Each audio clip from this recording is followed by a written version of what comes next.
देश में सबसे ज्यादा जनसंख्या वाला राज्य उत्तर प्रदेश है। यूपी में बढ़ती आबादी और बढ़ते इंफ्रास्ट्रक्चर के साथ यह कहना भी गलत नहीं होगा कि देश में सबसे ज्यादा एक्सप्रेसवे भी उत्तर प्रदेश में ही है। इस कड़ी में अब एक और एक्सप्रेसवे का नाम भी जल्द ही जुड़ने वाला है, जिसका नाम है फरीदाबाद जेवर एक्सप्रेसवे। यह एक्सप्रेसवे 90 किलोमीटर की दूरी को घटाकर 31 किलोमीटर तक कर देगा, जिसकी मदद से 2 से 3 घंटे में तय किए जाने वाले सफर को महज 15 मिनट में पूरा किया जा सकेगा। इतना ही नहीं, इस छोटे से एक्सप्रेसवे के बन जाने से यूपी के एयरपोर्ट से सीधे तौर पर 2 राज्य जुड़ जाएंगे। दरअसल इस एक्सप्रेसवे का निर्माण पिछले साल जून में ही शुरू किया जा चुका था।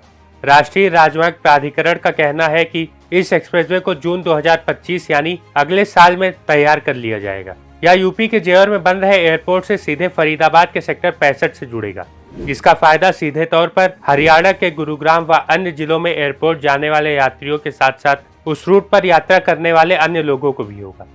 इस एक्सप्रेसवे के रूट की बात करें तो जेवर फरीदाबाद एक्सप्रेसवे को 6 लेन का बनाया जा रहा है और यह गौतम बुद्ध नगर के वल्लभ नगर, अमपुर और झुप्पा गांव से निकलकर हरियाणा के बाहपुर कला, मोहना, नराहवली गांव के रास्ते फरीदाबाद से जुड़ेगा।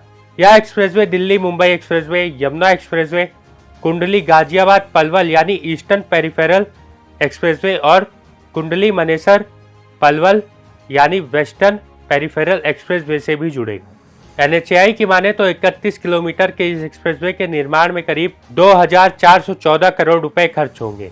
इसके तैयार होने से एनसीआर में इकोनॉमिक एक्टिविटी को बढ़ावा मिलेगा, साथ ही इंडस्ट्रियल और कमर्शियल प्रोजेक्ट में भी तेजी आएगी। इसके रास्ते से जेवर फरीदाबाद ही नहीं, गुरुग्राम को भी सीधे जेवर एयरपोर्ट से कनेक्टिविटी मिल जाएगी। यह तो बात हुई जेवर फरीदाबाद एक्सप्रेसवे की, लेकिन यूपी में इतनी बड़ी संख्या में एक्सप्रेसवे बनाने का फायदा क्या है, यह भी जान लेते हैं। पहला, बेहतर कनेक्टिविटी।